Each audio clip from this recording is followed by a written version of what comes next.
Os ydyn nhw'n chroeso cynnes iawn I chi gyd. Mi fydd gwledd o ddysgu arall o'n blaen ni heno, a diolch yn fawr I chi am ymuno efo ni. Very warm welcome to you all here tonight. I know there'll be another feast of learning before us this evening. This is the second of our Twilight series of events. And this series of 1 hour Twilight sessions delves deeper into the topics discussed during our moving from non-racist to anti-racist practice event, which was held last November. So a recording of that event and our other Twilight events is available on the EWC website and the YouTube page. My name's Angela Jardine and I'm Chair of the Education Workforce Council. And it's an absolute delight to have such knowledgeable folk with us here this evening to share their experiences and learning in the hope of supporting the development of the specific aspects of the new Welsh curriculum for the benefit of all practitioners. Just some housekeeping from me before we move on.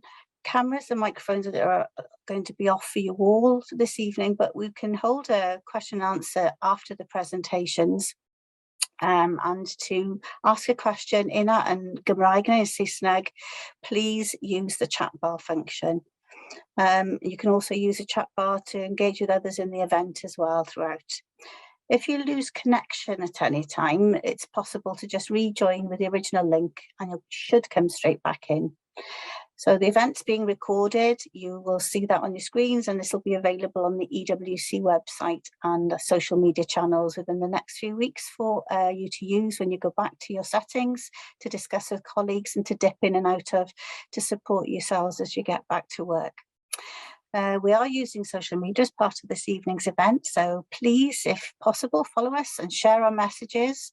We are at EWC_Cagar. And without further ado, I'd like to hand over to our chair, Sue Pellow-James, who's Programme Director for Professional Learning in Education at yr Athrofa in the University of Wales, Trinity St David's. Thank you so much for being with us, Sue, this evening, and good luck. I'm sure we're in for a feast of learning, as I said earlier. Diolch yn fawr. Much for that warm welcome, and I'm delighted to be here this evening. We have in the bedair network been thrilled and delighted that EWC have supported our efforts to try and raise the issues of anti-racism within schools. We've been really pleased with the bedair network Wales to develop training opportunities for teachers to help you on your journey towards an anti-racist Wales, and being with practitioners who are on the same journey that you are on, looking at ways to support the agenda of becoming an anti-racist country. And in schools, we have an important role to play in developing children's understanding of what racism is within our society. So we are delighted that you are here with us this evening. And if you are feeling that sort of you are way off the starting line, you've already started if you've come along this evening, because the people that are sharing with you will give you some great ideas and hints and advice on how you can go forward to ensure that your school is working towards the Welsh goal. What does it mean to become an anti-racist? It means that you are actively working towards being better towards others, working towards having a better understanding we talk about in teaching these days, which is becoming reflective practitioners and thinking about how you change things to be better. So I'm going to introduce to you this evening Kat, who's a head teacher in one of our schools in Newport. She will introduce herself more fully, but the journey that she's been on has been tremendous, and she is making such massive headway with her staff and the children in her school. So listen attentively, take notes, and get ready to ask some questions on how to help moving forward. So Kat, over to you. I'll let you do your introductions, but thank you so much for sharing tonight with us. Thank you very much. So I just wanted to start off by giving a little bit of an introduction to myself. So I'm Kat Kuchar, head teacher at Jubilee Park Primary School in Newport. And I suppose you can say I've had the enviable opportunity of opening Jubilee Park as a brand new school. We opened in September 2017 and we opened with quite a small number of pupils. So we opened with just over 100 pupils and now 5 years later we're completely full with 375 children and we've gone from 16 staff 5 years ago to over 50 staff now. And I suppose, you know, where did my journey start? Well, I'm a Newport girl, born and bred, comprehensive school educated in Newport, and very proud of that. And I think growing up in Newport meant that I had a lot of friends from different backgrounds, different heritage. And I suppose I've been very naive to the concept of anti-racism, and I'd never really heard or understood the term white privilege used. That was until March or May time 2020, and after that awful murder of George Floyd. And I suppose seeing that and seeing that worldwide protests really started to make me think, and you could say I had more time to think because of lockdown, but I'd like to argue with that one. It was a crazy time, as I'm sure all of you will remember, but it really made me reflect upon my own personal experiences and then made me think about my privileged role as a head teacher. And I thought, wow, I need to educate myself. I don't know enough about this. I don't actually know what it means to be anti-racist. I know what it means to not be racist, but I didn't understand what it meant to be actively anti-racist. So we set upon a journey with myself and some members of the leadership team. And first of all, we wanted to really develop an understanding of our school. And our school community has grown incredibly over the last 5 years, like I said. We've got 79% of our children are white British, and we've got 27 different ethnic communities represented within our school. And if you want sort of facts and figures and numbers, 78 of our children are not white British. And when you think about that, that's over 2 classes of our children. Our largest ethnic groups are Pakistani, Indian, and white and black Caribbean. And this really made us think, particularly as a leadership team initially, that it was so important that we recognise our children's ethnicity, their experiences, their stories, their families' heritage, and particularly looking at those that have been educated outside of the Welsh system. So where did we start? And I think anything to do with developing an anti-racist curriculum really has to start with us as individuals. So we went back to our core values, and these core values have been in place since we opened 5 years ago, and they are honesty, kindness, and respect. Until last year, we were an all-white staff, and we collectively agreed that we needed to develop our own understanding of racism, anti-racism, equality, diversity, and not just use these words, but actually develop an understanding of what these words actually mean. And I believe if we're truly going to be a learning organisation with our core values at the heart of what we do, then we need to be learning and we need to be learned. So during lockdown, we focused our fortnightly dedicated reading and research time on articles related to anti-racist curricula. We had questions which challenged our personal thoughts and views, and staff were going through very much an independent process of developing what it means to be anti-racist. They were asked questions such as, what do you believe you as an educator need to do to enable you to contribute to developing our anti-racist curriculum at Jubilee Park? Where do you feel your learning and work needs to go? What do you understand by the terms white privileged, institutionalized racism? How does your understanding impact upon your ability to co-construct an anti-racist curriculum? What this did was then prompted staff to undertake a number of independent research as well. We also looked at the report then that Professor Charlotte Williams wrote, which came out in March 2021. And we began to discuss and really consider what were those barriers to change. And we ultimately found out the barriers were us. So through this work since May 2020, I would say the fundamental thing that has enabled us to work has been our relationships, making sure we're developing those relationships and trust within each other. We've had really honest conversations. There's been tears. There's been us saying what I can't quite understand, or maybe I've said the wrong thing. And it's about us challenging that and having a culture within our school where we shouldn't be nervous about saying the wrong thing. We don't want to upset anyone, but we also have to go through our own understanding of things to develop truly our anti-racist practice. So we've been really reflective, we felt guilty, we've challenged perceptions, and that challenge is still ongoing within our school.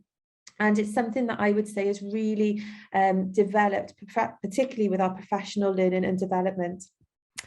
So within our school, we've also got our vision principles, and our vision principles guide everything we do. They are literally something we live and breathe. You know, they truly are our strategic purpose within our school. But for me, if we want to translate that vision and develop as a learning organisation, we have to make sure that that shared vision, this is actually part of the SLO, the School as a Learning Organisation model, we have to make sure that shared vision is centred on the learning for all learners. So when you go back to that context of my school, it's not just for the white British children, it's for all of our children. So we use the SLO model to guide our strategy. We've used that over the last 5 years to develop our understanding of us as a school, looking at the 4 transversal themes of time, trust, technology, and thinking together.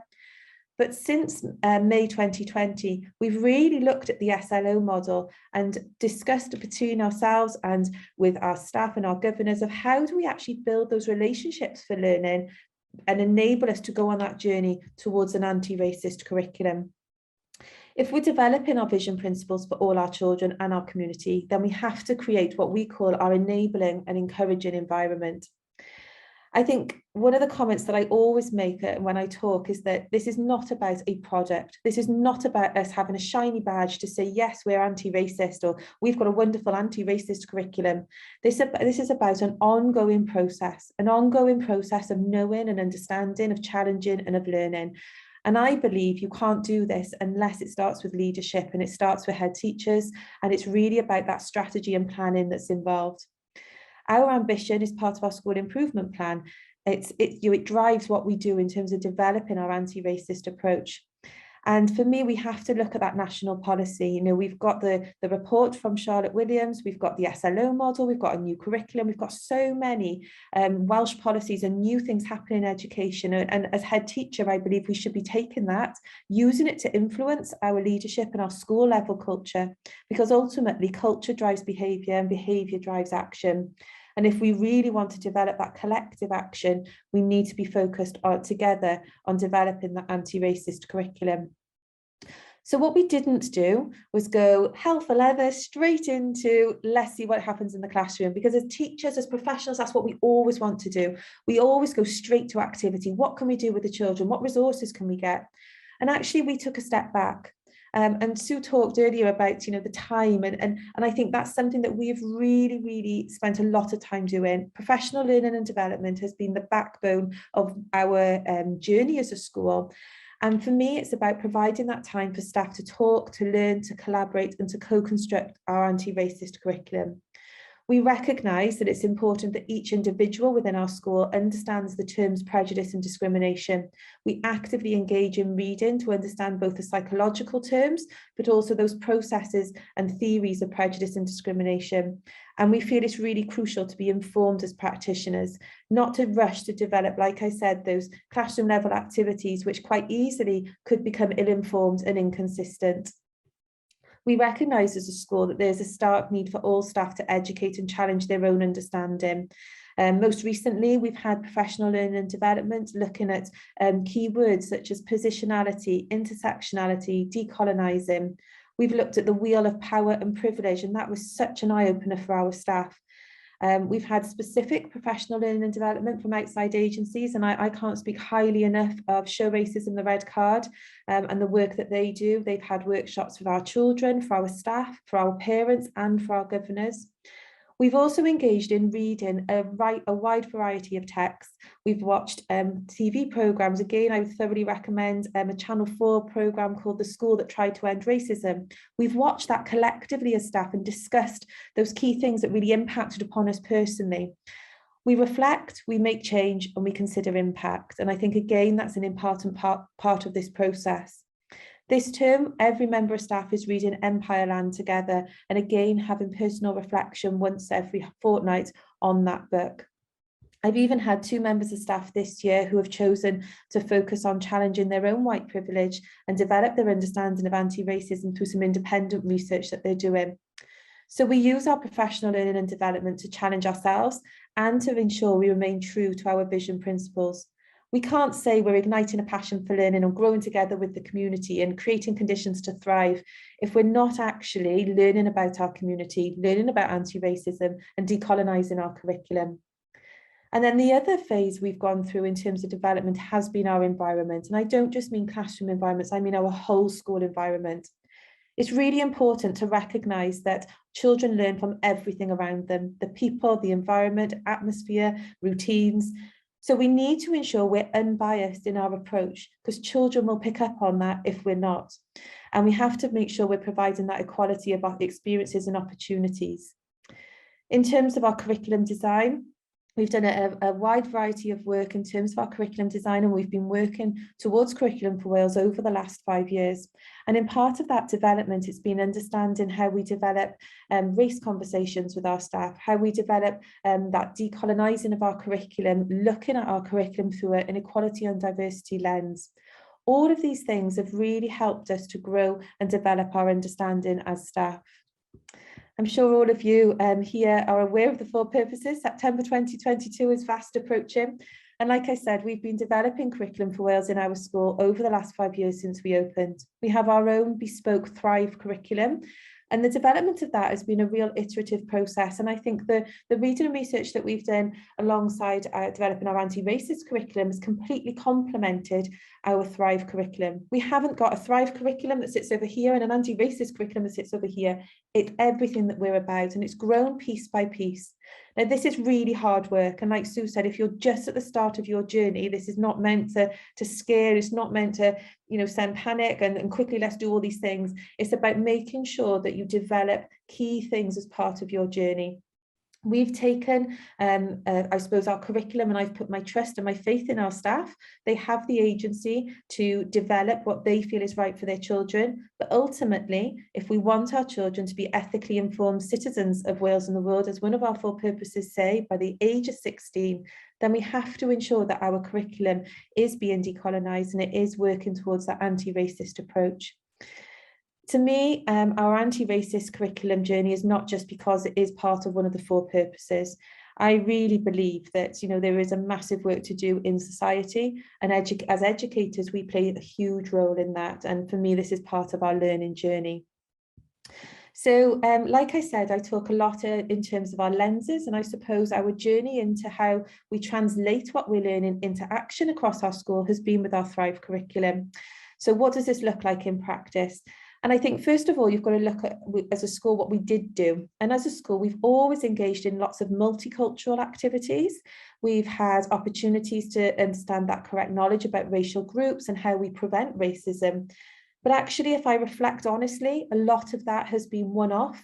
It's involved the use of external resources brought into the classroom. It hasn't really taken account of our individual school context, particularly as a brand new growing school. And actually, we were aiming at looking at that intergroup understanding. We weren't actually challenging ideologies. We weren't actually challenging personal thoughts. And dare I say it, quite often, we could have been in that danger of portraying minority groups in negative ways, completely innocently, but that's what we were doing. Looking at Black history only during Black History Month, inadvertently becoming very stereotypical. And I don't hide behind that. I don't hide that as part of our journey, because it has been part of our journey, but our journey now is much more developed. We're able to look through that lens of diversity and equality. We spend a lot of time within our school looking at what we call our inquiry approach, based on the work of Kath Murdoch. So our staff will pose inquiry questions, and you can see the question on the screen: could a borderless world exist? That was an inquiry question for year 5 and 6 in autumn term. They started to look at, what does it mean to have borders? What's the impact of having a border? They looked at refugees and what it means to be a refugee. We really looked at challenging their understanding. We'll pose questions like, what does multicultural mean? What is culture? What is ethnicity? We use a range of books. And I think all of this work has really helped us to develop our understanding, but also take action based on the things that we've read, and ultimately go back to our values and stay true to our values. I've put an example, and I'm hoping you can see some of the detail on the screen here. And this was an example last year from year 5 and 6. So this was only 1 year into our journey. Obviously, we're 2 years into our journey now. This example was 1 year into our journey. And the year 5 and 6, we're looking at Victorians, a typical topic, if you like, that you're doing at year 5 and 6, but actually we were looking at it from a different lens. And the theme question, the inquiry question was, where is the past in the present? The classes, I've got 3 classes in year 5 and 6, and they began by exploring texts in language, literacy and communication, which looked at that inequality, particularly around rich and poor and gender. And that led to the teachers really looking at developing the children's knowledge of the British Empire. We have an enrichment day in our school one day a week, and that's an opportunity for our staff to really focus on an area and an inquiry for the whole day. And the children absolutely love those days. The inquiry question for this day was, what was our impact on other cultures? So the children explored colonialism, the Atlantic slave trade, and they started to make the links to those events to current day issues. They were talking around how people were pulling down statues as a result of the Black Lives Matter protests, and they had a sense of that. And again, I think the example on the screen is really powerful. And if you look towards the bottom, there's something called a reflection bridge. Before the lesson or before the day, the child here had actually written, I thought it was a good thing that we were a big and powerful country. I had very little knowledge on this topic, but actually I thought that something bad was there in some shape or form. And then after, and this now I think area, this child has written, it was awful because we made people servants of their race. I'm now going forward informed, out of the mouths of babes, being informed. And I think if anything, that's what we want both our children and our staff to do. The text on the right-hand side is the feedback from the member of staff. And I think what they were able to see was that going back to the 4 purposes and getting a real sense of that, what it truly means to be ethically informed.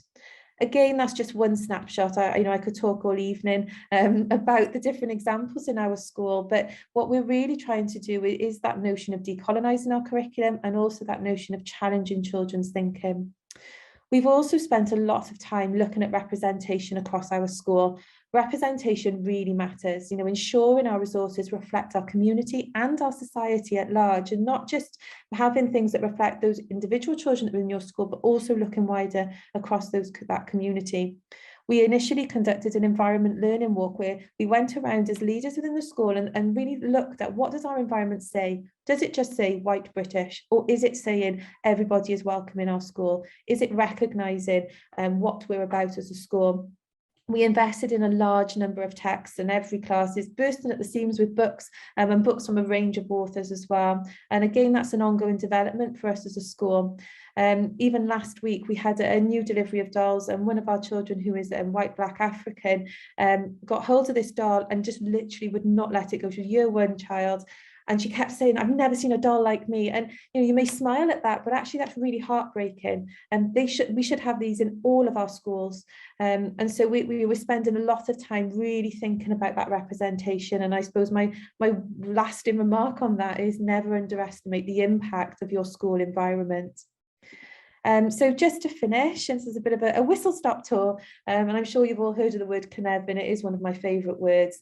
And for me, that word really is about that personal history. It is about our thoughts and our decisions and what we do with our actions, and ultimately it's about that feeling of belonging. I really, really want everyone to feel like they belong in my school. And I think in Wales, across the board, we've got education policy now that really is supporting us to evoke that sense of Cynefin, to move beyond that us versus them, to really develop in that sense of we are all in this together. And if we truly want our children to become ethically informed citizens, then we really need to develop that anti-racist curriculum. The quote on the screen there is my favourite. If you've heard me speak before, you've probably seen it. It's in my hallway, up on the wall. So I look at it every time I leave the house, and it really is my purpose and passion to make a difference. And I think it's so important that we do keep walking with the successful people and ignite that fire. I presented last week, and one of the questions was, why do we do this? And I think all we have to do is look on the news, look at the events across the world, and we all know the reason we have to make sure we are doing this. And I believe it's my privilege as a leader in education to be that change and to keep learning. So diolch yn fawr for listening. And I'm sure that everybody listening is being inspired by the things that you're saying and the template that you're giving to people to begin to do this work in their school. It is hard work, as Chantal always says. And if there are questions, start thinking about those for later, because we look forward to engaging with you. And over Shubs to do her presentation and to talk to you about her work on this journey. Thank you. Over to you, Shubs. So my name is Shabnam Aziz, and I'm a senior leader from Mount Stewart Primary School. And like Kath, I'm going to give you a whistle-top tour of how in our school we talk to staff and children about race and racism and how we've developed our racial literacy. Some information about the school context. Now, Education Workforce Cymru diversity data shows there's considerable regional variations and diversity across Wales, from 34.4% in Cardiff schools to 4.1% in Anglesey schools. In Mount Stewart, it's 96%. That data needs updating. It's 96%. We have 42 different ethnic groups. Our main groups are Arab, Indian, Somali, and Yemeni. 74% of our children speak language other than English. Okay, so our school is very different. So in 2020, the world was shaken by the shocking scenes of George Floyd's brutal murder, the catalyst for arguably the largest worldwide civil rights movement, which made deeply rooted inequities harder to ignore for us. Returning to school after the first lockdown, our children had questions about what happened to George Floyd and about the Black Lives Matter movement. As a rights-respective school, we wanted to equip our children with their rights and the skills to be anti-racist and to hold their own with anyone who challenged them. As a school, we started to work towards anti-racist principles, not just non-racist. Schools in Wales are supported to becoming anti-racist through the Welsh Government accepting all 51 recommendations from Professor Charlotte Williams' Mehefin report, and the Welsh Government's Race Equality Action Plan, which I'm sure is not widely known across Wales, which sets out a vision for Wales that we will be proudly anti-racist, where everyone is treated as an equal citizen by 2030. So talking to pupils about race and racism has always been important in our school, but it's taken on a new sense of urgency across Wales and within schools, within our schools since the death of George Floyd. It's important we address these issues with pupils of all ages. It's easy to think that the best way to promote racial equality is to pretend that you don't see race. But race is an important part of people's history and identity. It can't be ignored. People use, I don't see colour, we treat everybody the same to explain that they are not prejudiced and that they embrace diversity. However, not seeing colour is problematic to diversity and inclusion. Anyone who is able to see can discern and recognise one skin colour from the next. How can you possibly fix something you don't believe you actually see? Conversations about race and racism shouldn't be limited to a big one-off assembly or an annual Black History Month event. They should be taking place all the time, all year round. This isn't just about not being racist, it's about being actively anti-racist. Real and successful change starts at the top with the senior leadership team, and we decided we needed to start reading and talking about race and racism with staff first. We needed to develop staff's racial literacy in order to support and educate our learners. Talking about race isn't easy. For many people, race is harder to talk about than any other form of diversity. But if we want to create inclusive schools, we must have those conversations. Discussions on race require staff to reflect on their own behaviour, their attitudes. It requires honesty and commitment. Beliefs and viewpoints were challenged and confronted along the way as our staff were asked to approach the training and tasks objectively. Now, before lockdown, before George Floyd's brutal murder, as a school, we had started to have staff training on anti-racism from Show Racism the Red Card, because we felt it was as important as annual whole school safeguarding training. And for 2 years prior to the lockdown, Show Racism the Red Card came in.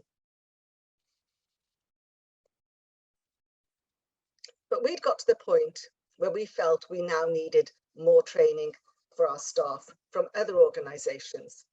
And we started to look at what was out there. We were very lucky. We started to pilot from the local authority, Promote Equality. Now, Promote Equality provides us with the tools to support our schools' drive for racial equality and equity. And one of the people who organise and deliver the training is Rachel Clark, Betty Campbell's granddaughter. And she's been working with us, and we're piloting this for Cardiff. And it's, you know, not a quick fix. It's a 3 to 5 year journey. We've already had 2 years prior to COVID and 2 years since, so we're about 4 years into our journey. Okay. We talk about white privilege, which evokes strong emotions, staff-related privilege to wealth, financial prosperity, and well-being. They felt they worked hard for everything they had, so they couldn't have white fragility. But through honesty, through reading, through research and discussions, they understood it refers to the advantages the normality of being white offers within a social framework. Talking about white privilege, it means looking at how our own actions maintain and support racist systems and structures, regardless of intent. And that's going to be uncomfortable, but it's important to do. It's the right thing to do. During our anti-racism insets, we look at Robin DiAngelo's book, White Fragility. Staff read the book. They watched the YouTube discussions that she had about her book. And we discussed what it was and how white fragility is shown. We developed our understanding of it so we can recognize it in ourselves and in others and call it out. We discussed what it means to be anti-racist and reflect on where we are as individuals, where we are, what our next step is, and what we need to get there. We're creating a safe space for race awareness and reflection culture within our school. Now, on one of our twilights, our anti-racist twilights, 3 Bay members of staff agreed to share their lived experiences with everyone. Now, this was really hard inset for us all. Hard for those reliving and sharing their experiences because it's reliving trauma, and hard for those listening. By the end of the hour, we were all emotionally drained, lots of tears, but sharing lived experiences was impactful and thought-provoking. Hearing personal stories stimulated empathy, and it helps us reduce our personal bias. By sharing their lived experiences, they humanized the statistical data on racism and moved us further on our journey to becoming anti-racist. Oh, I'm going to go back because I want to point out this person sitting here. This is our deputy, Bethan. And when Bethan was learning about white fragility and white privilege, she was, as a senior leader, wanted to share her journey with the rest of the staff.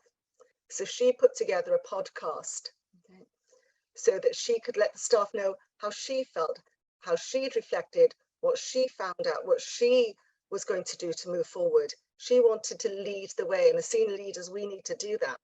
And we're ever so grateful for Bethan, but as I said, we're all on a journey within our school.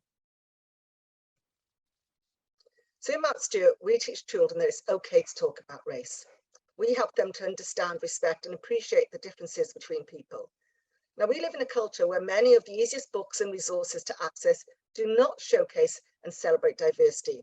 However, at Mount Stewart, staff got out of their ways to create a collection of diverse books to source fabrics, foods, musical instruments, and everyday items from other cultures.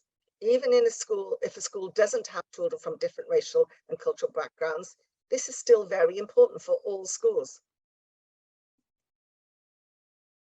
If a child asks about someone's skin colour, we use it as an opportunity to acknowledge that people do look different, but also point out the things we have in common. Staff make it clear that they are happy to answer any questions they have We encourage their curiosity. If children point out people who look different, we don't hush them up. We don't want them to think that it's a taboo topic. We talk about what's fair and what's not fair.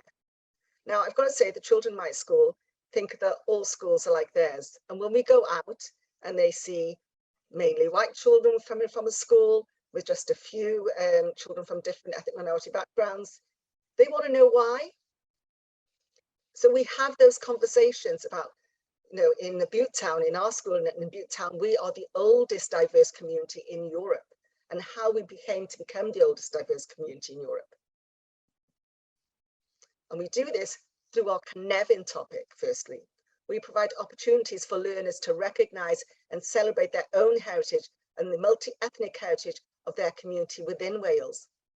We celebrate the blend of different cultures within the community, including Welsh culture, and this contributes to a sense of belonging and Welshness. We talk to pupils from a young age about the fact that racism sadly exists and could even happen in our school. We ensure learners know the procedures we have in place to deal with racist incidents and what they should do if they witness or experience racism. As a rights-respective school, we introduce children to United Nations Convention of the Rights of the Child. We look at, are all children being treated the same? Listening and asking questions is the first step towards anti-racism. We discuss what they're hearing at school, on television, through social media. Our children access internet, television, social media. So that's where we need to start. We start discussions by asking what they know. We use circle time for learners to share their ideas or experiences. It's important to provide a safe and comfortable environment for them to express themselves, to listen to lived experiences and ask questions without feeling judged. We discuss their sources of information, what they are reading, conversations they are having online, and what they are seeing on social media. We explore stereotypes and racial bias in the media, such as, why are certain people depicted as villains while certain others are not? It's important to have honest and open discussions about racism, diversity and equality, and to look at the struggles for racial equality in Wales and Britain. Now, I'm sure our school, like many across Wales, was raising money for the refugees of Ukraine. But our children, through social media, realised that there were students from Black, Asian ethnic minorities in Ukraine who weren't being allowed to leave. Okay, they were segregated. So our children decided, yes, they still wanted to raise money for the people in Ukraine to leave, but they raised money for those people because they see those people are not being treated the same. There is an equality there, and they wanted to address that. As well as our staff, our learners develop racial literacy. Through books, looking at social media, learners discuss, explore the words ally, bias, stereotypes, prejudice, white privilege, and racism. If we don't teach racial literacy, our learners will be at a disadvantage in how they engage with others from different cultural backgrounds. Racial literacy is an essential skill. It's a lifelong skill. Helping children understand and recognize racism, building their racial literacy, means we will not only prevent future generations from growing up to ignore race as an issue, but to be actively anti-racist through their actions. So that's a whistle-top tour of what we do at Mount Stewart. We are having a professional learning day next week through Central South Consortia, and we'll be doing another one in the autumn term about how we have diversified our curriculum and how we discuss racism and teach anti-racism. And you're more than welcome to join us. Jobson and Kat, I'm gonna jump in because I'm aware that that Sue unfortunately is breaking up a little bit. Someone's interested to know a bit more about your experience with challenging adults' ideologies. Did you have any difficult conversations with any staff or stakeholders who perhaps didn't believe the work you were doing was a priority? How did you or would you approach these kinds of situations? Do you want to go first? Yeah, go on, Ships. Oh, sorry. Yeah, okay. Yes, we did. Certainly after we came back off the lockdown, because I had a year 5 class at the time, And we were looking at Black Lives Matter movement, and we had the Veil Black Lives Matter organisation come in and speak to our children. And I could see that some staff were uncomfortable. And our children wanted to do a Black Lives Matter protest, and they did. They did it at the Senate. But it wasn't a matter of just, let's just go over there and protest. There's a lot of work that goes into there. They had to produce speeches, had somebody from Willows High School come in and teach them vanishing point perspective so they could produce their posters. We looked at anti-racism within this country. We looked at laws within the country. We looked at the Bristol bus boycotts, and they were horrified to see the year that that happened in, you know, how it wasn't that long ago. And a member of staff felt that they didn't want to be involved in the Black Lives Matter protest. And I said, it was the staff, you're not involved. It's nothing to do with the staff, the children are doing it. We are going to make sure that they are safe, that they go over there, that they protest, and that they come back, okay? It's not about publicity, and it is about the children knowing that they have a right to be agents of change, okay? So we provided the staff member with some literature and some TED Talks to look at and to have to reflect, and then come back to me and discuss it with me. And they did, and they had a better understanding of that. Yeah, if I just add on to that as well, I think that when we have looked at it as a staff, and so those early days, it was very much that individual staff reflection. And I think that was really important for our staff, particularly because we were an all white staff at that time. And it allowed that space for individuals to really reflect upon their own prejudice, their own bias, their own thoughts and beliefs, I suppose. And then I suppose it's the way I did it, in terms of, if you truly want to be part of this school and what this school stands for, then this is what I expect. And I think when you put it like that, and a bit like Shubnam has said, in terms of, this is not about you, this is about the children, this is about what we provide for our community. And, you know, in all honesty, I know I didn't have awkward, I had nobody saying, I'm not doing this. I had people that were fearful, and the biggest fear was saying the wrong thing and not, you know, what do you do? What do I say if? And we talked this through as staff, you know, and I think that has been the most powerful part. And it goes back to what I said in terms of developing that trust and building those relationships. And it's okay to say the wrong thing, you know, you say the wrong thing, you'll learn from it. And that's what we do as a school. That's what our children do, you know, and they're learning. So that's fine. And I think it's actually brought us closer together and made us stronger as a staff going on this journey. And I said we're still on this journey, you know. Yeah. But you have to have those conversations. If we're going to be an anti-racist nation by 2030, it's got to start now. We're in this education reform, and it's been reformed everywhere to ensure that we're an anti-racist nation, and we've got a part to play.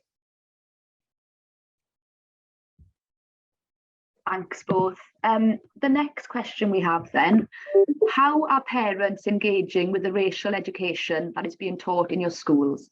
There has been some negative conversations that racism is overshadowing Welsh history, and that's from Cherie Jonas. I don't mind going first on this one. I think we've got to be really careful, and I think we've got to be really careful in terms of how we word things as well. And I think very much, and I hope this came across in what I was talking about, our curriculum, by its actual essence, we are trying to make anti-racist. So it's not about overshadowing things, it's not about taking over things, it's about what we do, because this is what we believe in. And yes, we've had conversations with parents. Like I said, we had a parent workshop from Show Racism and Red Card. It wasn't greatly attended, but this is, you know, the start of our journey. Parents understand what our journey is. We share that journey with our parents, and all, you know, in the whole, they've been very, very supportive. And I think it's the power of the children. It's the power of the children going home and challenging conversations they may hear at home as well is really important. But in terms of, you know, looking at our curriculum as a whole, for me, it's not about, you know, conversations that take away from other parts of the curriculum or anything like that. This is about our curriculum being completely anti-racist. Yes, we're looking at how we decolonize it. There are still elements of our curriculum we haven't focused on yet, and that's a part of that journey that we are working on. Okay, I'm Stuart. We see Black, Asian, ethnic minority history as Welsh history. Okay, when we look at World War I, World War II, we look at the soldiers that came over from the colonies. You know, we look at the Windrush generation, we look at how diverse we are in Wales. So to us, we are part of Welsh history, our Black, Asian, ethnic minority colleagues, and our community, and we celebrate that diversity. Our children say that they are Welsh Somali, Welsh Arabic. So we don't feel that we are not including Welsh history. It's part of everything that we do. It's part of our history.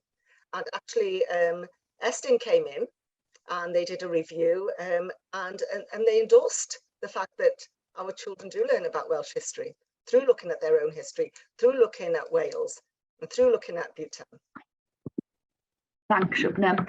The next question that we have then is from Andy. And as a white primary supply teacher, many Muslim children assume I'm a Christian. I know there are felt to be some issues with discussing personal or political beliefs with children, but is being open about yourself a vital part of being anti-racist? Of course, yes, because it's all about celebrating that diversity, you know, that we are all different and we should celebrate that and we should respect our differences. So yes, it is important. Absolutely, and I think we shouldn't shy away from that. And you know, an example within my school a couple of years ago, we had an inquiry all around what is community, and we had lots of different people from the community coming in. My dad's a Baptist minister, he came in, talked about his role. We had the local imam come in, and I think it's so important. Don't shy away from who you are, you know. And I think that you know, we have these conversations with our children, and we have conversations about us as people. And again, I think, you know, I talk about my cat and my daughter. I think that is really important, that children see us as people and that they know that, you know, our religious beliefs, because exactly as Shubnam said, that's what makes our country diverse and a wonderful place to be. And within our schools, I'm sure within Cat schools, with all our schools, we celebrate different cultures, we celebrate different festivals, you know, so to say that, you know, I'm a Christian is perfect, it's fine. The next question then, have parents responded well, and how do you deal with parents who disagree with this approach? I don't think I'm going to have that problem. What about you, Kat? We haven't had any parents disagree. Or no, you know, nobody has come forward and said, I don't want my child, you know, learning in this way and develop, you know, understanding the curriculum in this way at all, which is brilliant. I think we still have work to do within our community. And I think a lot of our community, because we're in a very unique situation, it's a growing estate. So, you know, the houses are still being built, it's still growing in. And very much I feel that the school is at the heart of the community and is actually shaping the community. So I believe we've got a lot of work to do to continue to share our experiences and to share the family history within our community. And again, some of the work we've been doing literally over the last 2 weeks is in our reception classes, asking families to send in their family history. You know, where are they from and where are their grandparents from? And we found out some amazing things that we didn't know, you know, and particularly from younger children. And I think it's about finding ways to really harness and celebrate that. If I did have a parent that had an issue, and then I would call them in, you know, and I would ask why. And I think sometimes issues come from a place of fear and they come from a place of ignorance. And if I had it, I wouldn't, you know, shy away from having a difficult conversation if I needed to. And ultimately, if a parent didn't agree with my approach, I wouldn't change the approach that we have within our school. That would be the parents' choice as to whether they take their children away to a different school or not. And I think you've got to stand true to what you believe in. And I fundamentally believe in this way. I think one of the barriers a lot of schools will face is parents, but it's a matter of educating parents. It's a matter of having them in, explaining to them why you're changing this curriculum, why you're including Black, Asian, ethnic minority histories and anti-racism, and you know what we're doing as a country. So it's a matter of just as we are doing with Curriculum for Wales, having parents in, going through the curriculum, the changes that we have. It's part and parcel of that. Both. Within your presentations, you spoke about creating safe spaces for your staff to explore and talk about race and how they're going to implement Black, Asian, minority ethnic themes into the curriculum. Do you have any hints or tips for other leaders who may be looking to create that space but are unsure of how to make it a safe space for their staff? I would say that you have to start with the senior leadership team. They have to get their heads around it first. They have to read, they have to research, they have to have those conversations before you take it to the staff. Okay, so that you can show them that you have reflected If you as a senior leader, you need to lead the way. And it needs to be told that, you know, what's said in your meeting stays in your meeting. That you are going to say the wrong thing, but it's okay. And it's only through this research, through this discussion, through this reflection, that we'll be able to move forward.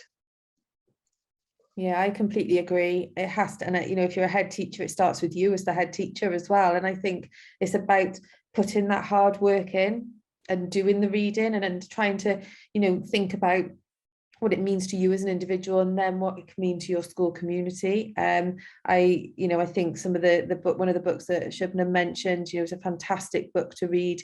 And two of the books that sort of really helped my early thinking were Why I'm No Longer Talking About Race to White People by Rennie Edo-Lodge, and Me and White Supremacy by Layla Said. And they really helped me reflect on me, you know, in that journey. And I think again, then once you've got that understanding of a leadership team, it's about creating that space for your staff, you know, creating that time during professional learning sessions where people can sit and talk. It's not about, you know, putting things in books and displays and things like that, and you use the time effectively, use that time to talk, and that's where you'll have the most power. And it can't be rushed. Absolutely. This is a long journey and staff need to know this. Thanks both. I'm going to ask one more question. And this is from Amia. So how do teachers or staff who have been victim of systematic injustice and or racism and discrimination in school, how can they express their issues? Well, under the Equality 2010 Act, you should have guidance within your policies. I would say the first person that you go and speak to is your head teacher, and have your frank, open discussion with them and take it from there. Obviously, you all know that you have your union representation, but I would say the first point you go to is the senior leadership, the head. Absolutely. And also I think, you know, it's really important that any incidents of racism are recorded within schools as well. So, you know, you're not fobbed off by things, and, you know, it is thoroughly investigated and records are kept. And again, you know, I wouldn't want to have a misunderstanding. We still have racial incidents within our school, that children, you know, and where we have to educate children and talk to children. But I think those processes that we have in place now, those incidents are getting far, far less. You know, if I look at the statistics, so I think we've had one incident the whole of this year compared to a number over the last few years. So it really, you know, it really does work, but this journey doesn't stop things happening. And I think that, again, if it happens, you must talk and you must reach out to people. And obviously we have BayMed Cymru that staff can also reach out to as well. Brilliant. Thank you very much both. That's all the time that we have for questions this evening. So apologies if we didn't get to you. Just a reminder that this is the second of our twilight sessions. So we'll have one in the autumn, and then our one in early 2023 will be just a question and answer session. So please do come along to those and keep a lookout online for the dates when they will be released. Just a reminder that there is a reflection template now available in the Professional Learning Passport if you'd like to reflect on the event and what we've shared with you today. And if you'd like to revisit previous Twilight events, they are available on our website. We'll also be sending a feedback form, so that should be in the chat box for you now. So if you'd like to complete that, then please do. And just again, from everybody at the Education Workforce Council, thank you to Siwrnai and to Kat for presenting today. I'm sure that everybody that attended has taken some really good things back that they can start implementing within their schools.